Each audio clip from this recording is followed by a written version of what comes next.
Et Jésus, la Bible nous dit qu'il ne change pas, qu'il est toujours le même, hier, aujourd'hui et éternellement. Gloire à Dieu. Le thème de cette semaine qui a été choisi est le suivant: Jésus libère. Encore aujourd'hui, au XXIe siècle, nous voulons proclamer et annoncer que si quelqu'un a besoin d'une délivrance dans sa vie, il vit quelque chose de difficile jusqu'au point où il n'a pas trouvé de solution. Ce soir même, si tu veux simplement disposer ton cœur à écouter, non seulement avec tes oreilles, mais avec ton cœur, et croire dans ce qu'il va être dit, et particulièrement croire dans la personne de Jésus, rien n'empêche que tu puisses vivre un miracle dans ta vie. Gloire à Dieu. Alors j'ai choisi pour résumer cette pensée dans l'évangile de Luc. Jésus, un moment, va rentrer dans un lieu religieux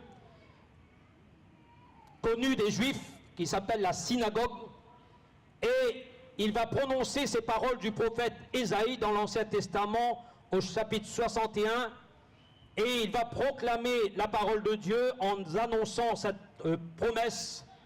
Permettez-moi simplement de situer, de lire cette partie de ces quelques références où Jésus va dire qu'il a été envoyé pour proclamer aux captifs la délivrance. J'aimerais relire, et si vous avez en votre possession la parole de Dieu, Luc 4, 18, 19, le récit. Et dans ce récit, il y a cette partie de ces versets qui dit: Jésus est venu pour proclamer aux captifs la délivrance. Lorsqu'il est question de Jésus ici, lorsqu'il est question de proclamer, Jésus semble dire à ceux qui étaient à son écoute qu'il est venu pour proposer, pour dire à ceux qui écoutaient qu'il leur était possible d'accéder à la délivrance. Comme si Jésus leur disait: je vous fais part de la délivrance. Et lorsque quelqu'un nous propose quelque chose, nous avons le libre choix de saisir ou de refuser. Jésus propose la délivrance à quiconque qui voudrait écouter, recevoir. Et dans cette parole, Jésus va dire: il est venu proclamer aux captifs la délivrance. Pour que cette délivrance soit accessible, soit possible aux hommes, il a fallu que Jésus paye le prix du renoncement. Lui qui est de toute éternité Dieu, la Bible non seulement l'affirme, mais la Bible aussi laisse apparaître au travers de toutes ses œuvres qu'il accomplissait que c'était plus qu'un homme. Jésus était plus qu'un homme, bien qu'il était un homme dans la chair, mais au travers de ses œuvres, au travers de ses miracles, il a su démontrer ce qu'il était véritablement. Et Jésus, non seulement c'est l'homme qu'on appelle Jésus, mais il est aussi Dieu, qui se démontre par ses œuvres, par ses actions, et il a dû payer un prix du renoncement, de l'humilité. Et celui qui était l'égal de Dieu, l'apôtre Paul va dire et va démontrer dans l'une de ses lettres, celui qui était semblable à Dieu dans toute sa plénitude, il s'est abaissé, il s'est fait homme, et il est venu sur la terre des hommes semblable à chacun d'entre nous. Et la Bible nous dit, à l'exception du péché. Jésus n'a jamais commis de péché. Et nous pouvons le comprendre. Mais il est venu en tant qu'homme. Il est venu, il a renoncé à son humilité. Dans son humilité, il est venu. Et celui qui était l'égal de Dieu, il s'est fait homme. Il a parcouru les villes et les villages. Si Jésus vivait à notre époque, il aurait certainement sillonné tous les villages, pour ne pas dire toutes les villes, aller à l'encontre de ceux qui étaient malheureux, aller en contre de ceux qui aspiraient et qui désiraient dans le plus profond de leur être de pouvoir bénéficier d'un miracle. Jésus, celui qui s'est fait homme, Jésus l'Emmanuel, Dieu avec nous. Un jour, un homme a pu dire et déclarer ceci, alors qu'il était atteint d'une cécité, aveugle de naissance, lorsque Jésus va rencontrer cet homme, et si cet homme ne savait pas à quoi il s'attendait, mais Jésus, lui, savait ce qu'il allait faire. Il savait ce qu'il allait faire. Et Jésus pouvait dire à ses disciples, il pouvait dire ceci, je suis venu pour que les œuvres de Dieu s'accomplissent dans sa vie. Tout à l'heure, nous avons entendu le témoignage de cette dame qui disait, lorsqu'elle a rencontré Jésus, non seulement Jésus l'a béni, mais l'a donné aussi un foyer stable. Et je crois que véritablement, lorsqu'on croit en Jésus, lorsqu'on l'accepte, lorsqu'on lui fait confiance, le Seigneur est en mesure d'accomplir dans notre vie ses œuvres, les œuvres qu'il a opérées, qu'il a préparées pour chacun d'entre nous. Et ça peut être ton cas ce soir. Jésus s'est arrêté. Jésus s'est arrêté à l'égard de cet homme. Et Jésus a accompli, non seulement il a déclaré, il a révélé ce qu'il allait faire, mais aussi il l'a fait. Non seulement il l'a dit, mais il l'a fait. Et il a délivré cet homme de cette cécité. Et de celui qui était aveugle de naissance, Jésus a opéré un miracle. Et selon ce qui était écrit de lui, Dieu longtemps d'avance avait annoncé en la personne, en sa personne. Dieu avait annoncé en sa personne. 1, 2. Je crois qu'il sature un peu, hein. Voilà. Dieu a annoncé en sa personne. Voilà, on va... 1, 2.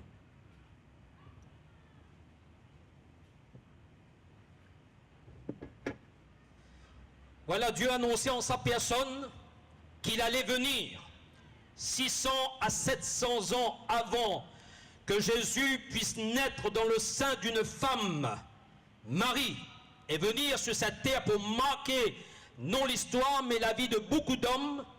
Dieu s'est engagé lui-même.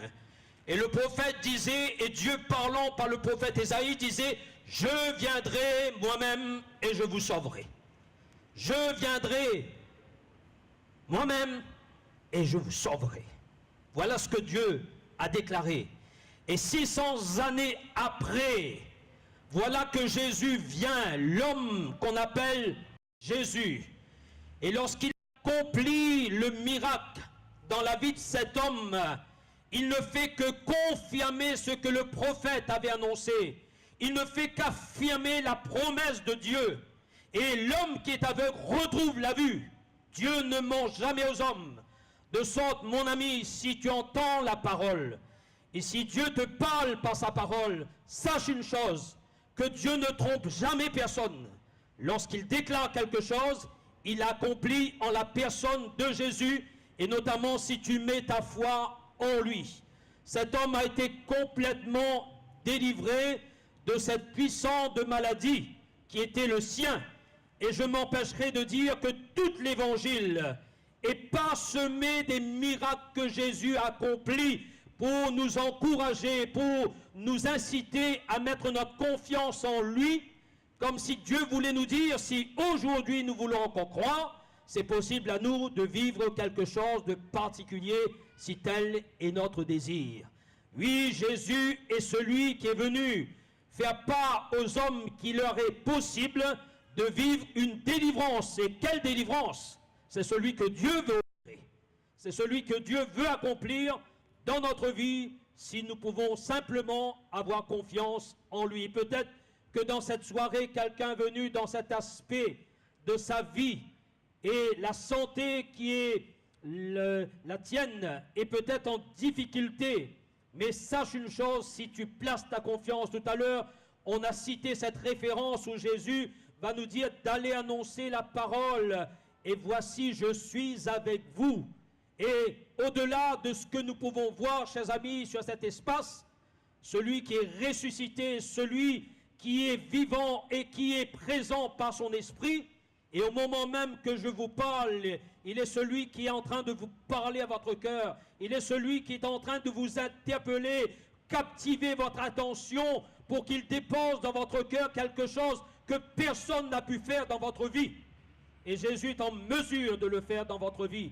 Et celui qui s'est humilié, c'est celui qui s'est abaissé, nous dit l'apôtre.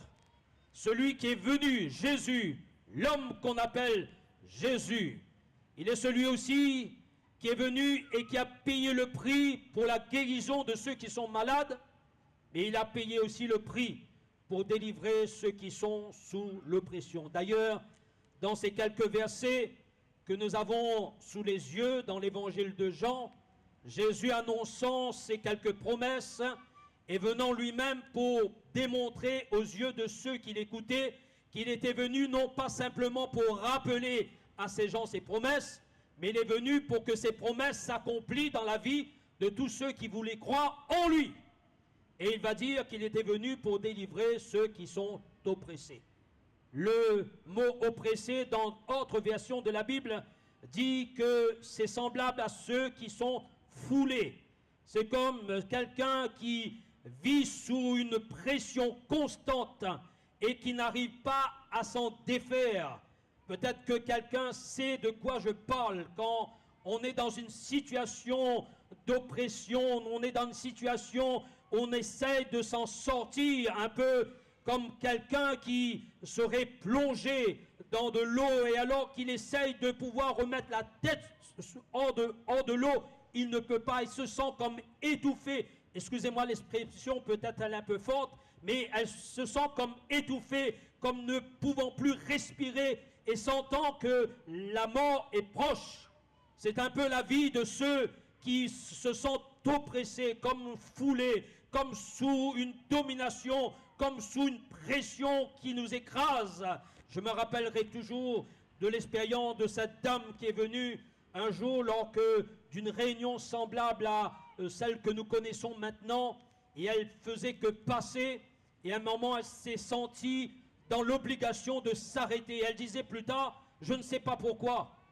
Et d'habitude, quelles que soient les manifestations, je passe droit mon chemin, mais là je me suis senti dans l'obligation de m'arrêter. Et elle s'est arrêtée, elle a écouté, et à la fin, lorsqu'on est venu, on a invité à prier pour tous ceux qui étaient là, et qui étaient donc désireuses qu'on prie pour elle.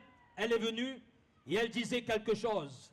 Elle disait, monsieur, ça fait plus de 6 mois maintenant, ni les somnifères, ni toutes sortes de thérapies qu'on m'a proposées n'a pu me donner le sommeil. Et elle était usée de visage, fatiguée, tirée. Et lorsqu'elle a écouté l'évangile, elle disait ceci, ce soir, il y a un poids qui est sorti de moi. Un poids qui est sorti de moi. Je me sens si léger. Et le Seigneur l'avait délivré de cette oppression. Il était oppressé depuis X années. Et je peux comprendre qu'aujourd'hui, peut-être quelqu'un comprend ce que je suis en train de dire. Parce que tu vis la même chose. Et semblable à cette personne qui est venue dans un élan peut-être de curiosité, mais elle a saisi, elle a écouté. C'était le temps de Dieu pour elle. Et lorsqu'il y a le temps de Dieu, il y a aussi le miracle de Dieu pour notre vie. Et elle a expérimenté. La Bible parle de plusieurs exemples. Une femme un jour est venue rencontrer Jésus. Elle est venue alors que Jésus se trouvait dans la maison d'un homme extrêmement religieux qui s'appelait Simon. Et lorsque cette femme est rentrée, elle est rentrée avec tout le poids de son fardeau. Elle est venue se jeter aux pieds de Jésus. Et ce qu'on te conseille ce soir, véritablement à cause de la parole que tu entends, Jésus vient pour délivrer ceux qui sont oppressés. Jette-toi aux pieds de Jésus avec cette parole, en disant, Jésus, tu l'as déclaré, puisque tu es vivant, tu permettras que cette parole s'accomplisse dans ma vie, parce que je veux en être délivré de cette oppression. Et cette femme vivait, elle est venue aux pieds de Jésus. Et lorsqu'elle a entendu, lorsque Jésus a déclaré la parole, elle est repartie de cette rencontre ultime avec Jésus, complètement délivrée. Gloire à Dieu.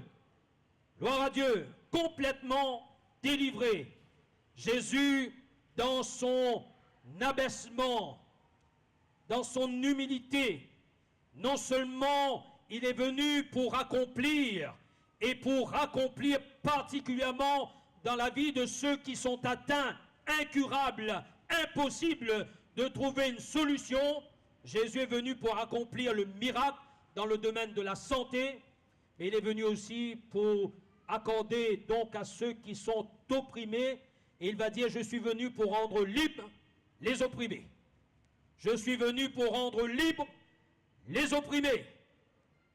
Mais celui qui est venu pour guérir, celui qui est venu pour délivrer, et ça a été le cas de cette femme, il est venu aussi, Jésus, et il s'est adressé un jour dans un contexte particulier à quelqu'un qu'on lui a mené, et on a placé cet homme à ses pieds. Il était aidé par 4 de ses amis qui sont venus dans un élan de foi, et ils ont placé cet homme aux pieds de Jésus. Et Jésus, voyant leur foi, a déclaré à cet homme, « Tes péchés te sont pardonnés. » Aucun homme, aucune religion, quelle qu'elle soit, même la dernière des religions qui pu être créée au XXIe siècle à notre temps, personne ne peut pardonner les péchés.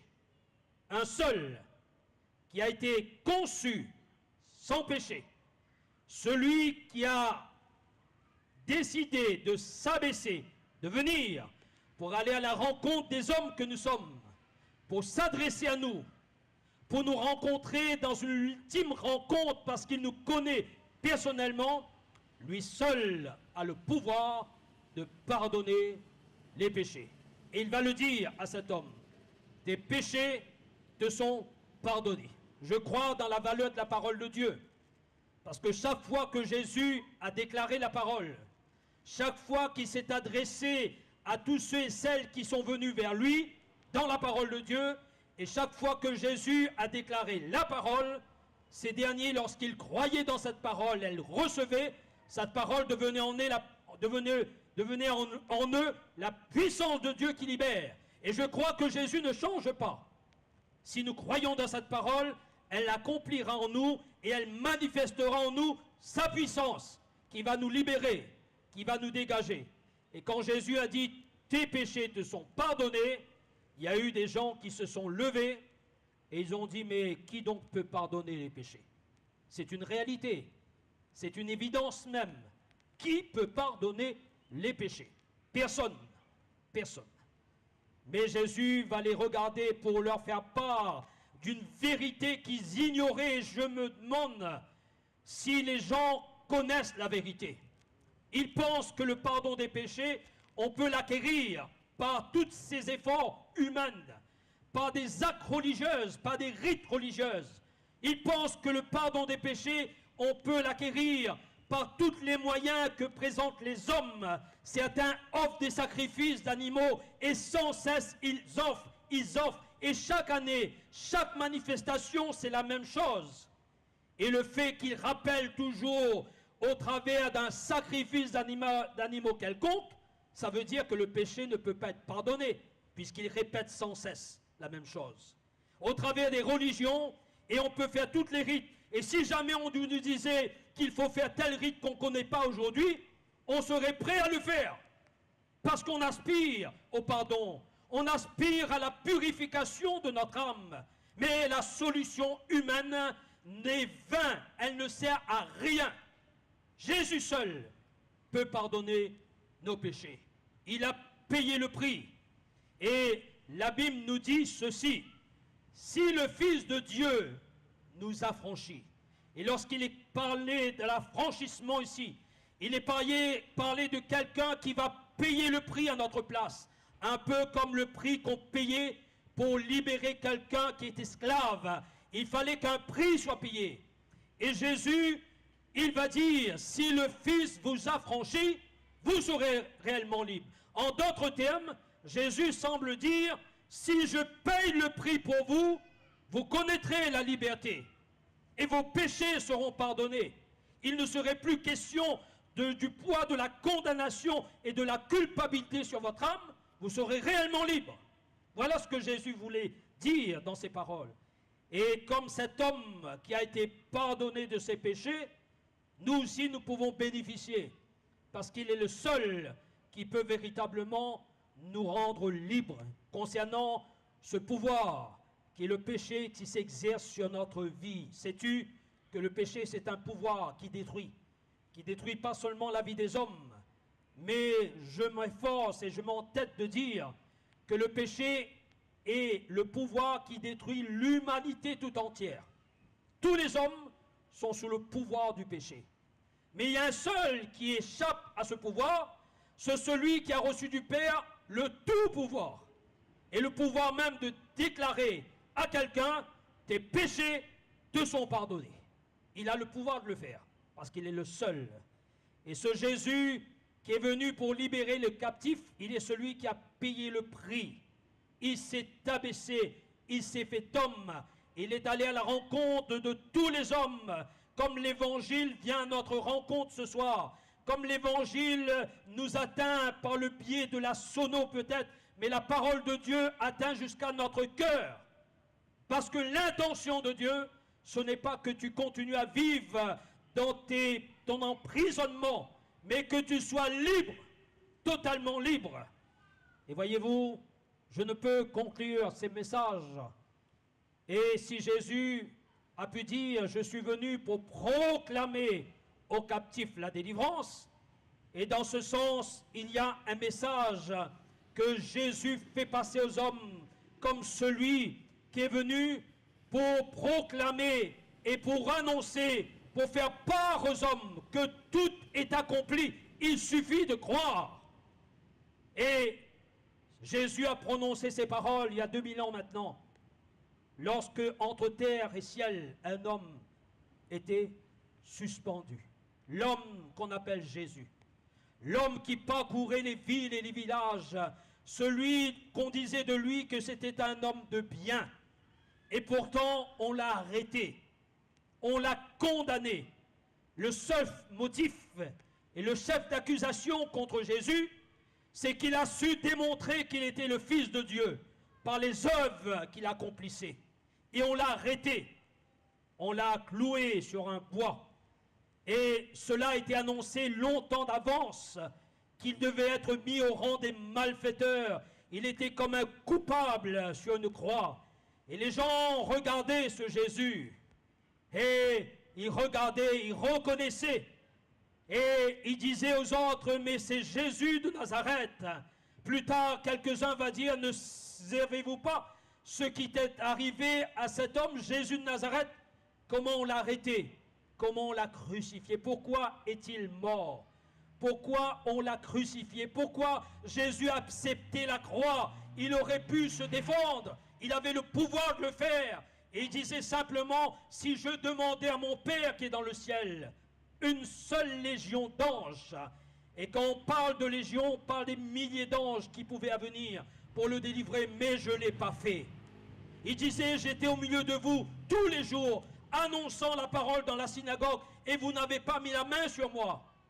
Il voulait dire, en d'autres termes, que c'était le temps pour lui de livrer sa vie. C'est pour cette raison, et l'homme qu'on appelle Jésus, qui est venu dans un corps,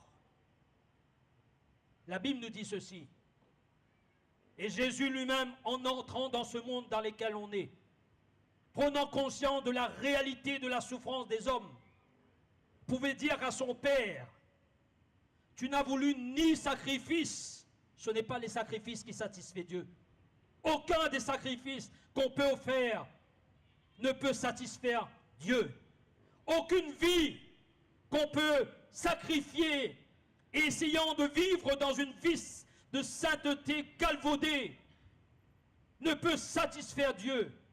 Et il disait, tu n'as voulu ni sacrifice, mais tu m'as formé un corps. Alors je dis, je viens, ô Dieu, pour faire ta volonté. Et la volonté de Dieu, c'est que par lui, les miracles sont accomplis. Mais la volonté de Dieu, c'était qu'il accepte de se soumettre pleinement jusqu'à la mort infamante de la croix. Et c'est d'une manière volontaire que Jésus est monté à la croix. Et il est monté à la croix pour toi. Il est monté à la croix pour les hommes que nous sommes. Pour des gens qui l'ont constamment tourné le dos.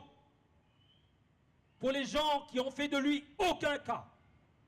Il est monté à la croix. Et ce soir, Jésus te rappelle qu'il est venu te dire, qu'il est venu te proclamer. Non pas parce que tu as fait quelque chose qui va mériter quelque chose, mais parce que tu acceptes seulement de croire dans la grâce de Dieu, en Jésus. Accepte simplement de tout ton cœur. Crois simplement que tout a été accompli à la croix, la guérison, la délivrance, et tu peux en ajouter la liste des choses qui sont peut-être tes besoins. Crois-le et viens à Jésus. Et la puissance de Dieu se manifestera en toi. Et la croix de Jésus deviendra en toi la puissance de Dieu qui te libère. Alléluia, qui te libère. L'Évangile nous dit que Jésus nous a donné l'ordre d'aller de par le monde annoncer la parole de Dieu. Ce Jésus a dit, voici, allez-y, et voici, je suis avec vous. Je crois dans la présence de Jésus, dans sa communion, et cette présence est une réalité là où on se trouve. Et Jésus va dire, voici les miracles qui accompagneront ceux qui auront cru. Ceux qui auront cru. Voici les miracles. Et ce soir, tu peux vivre un miracle. Dans cette synagogue où Jésus a déclaré cette parole, il a proclamé aux captifs la délivrance. La Bible nous dit qu'à un moment, avoir lu le prophète Ésaïe, il ferma le rouleau du livre. Et il va regarder ceux qui étaient là. Permettez-moi, non pas d'être à la place de Jésus, mais de vous dire peut-être les paroles même de Jésus. Et il a dit à ces gens, les paroles que vous venez d'entendre, je suis venu pour proclamer aux captifs la délivrance. Les paroles que vous venez d'entendre est accomplie. Aujourd'hui, cette parole de l'Écriture que vous venez d'entendre est accomplie. Jésus a payé le prix. Pourquoi? Pourquoi continuer à vivre dans l'esclavage alors que tu as la possibilité de te rendre libre? Pourquoi continuer à vivre dans cet état de perdition tout en sachant que le péché va t'entraîner dans une perdition éternelle? Pourquoi acceptes-tu de vivre et refusant de croire en Jésus? Saisis cette occasion et donne ta vie pour que tu vis l'éternité avec lui, dans l'éternité avec lui, dans le ciel. Mais accepte de croire en Jésus. Accepte-le ce soir. Simplement, dans une simple confession de ta foi, de ta bouche, viens à Jésus. Viens à lui, simplement. Et tu éprouveras dans ta vie ce que Jésus a déjà accompli à la croix du Golgotha. Crois simplement. Veux-tu que nous ayons un temps de prière?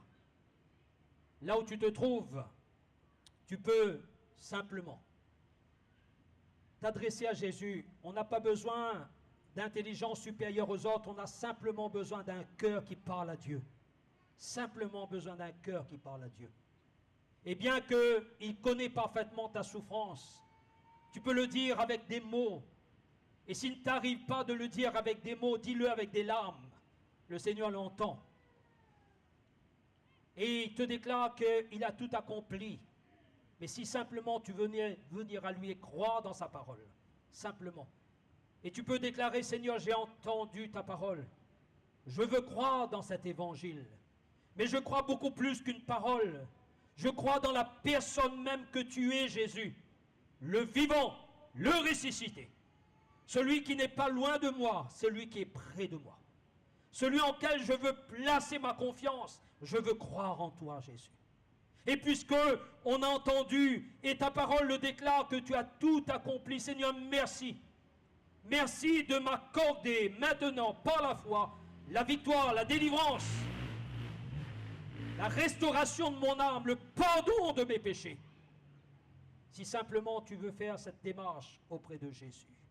Alors, nous allons ensemble rendre grâce à Dieu. Seigneur, merci pour ce temps, merci pour l'évangile que nous avons dans nos mains.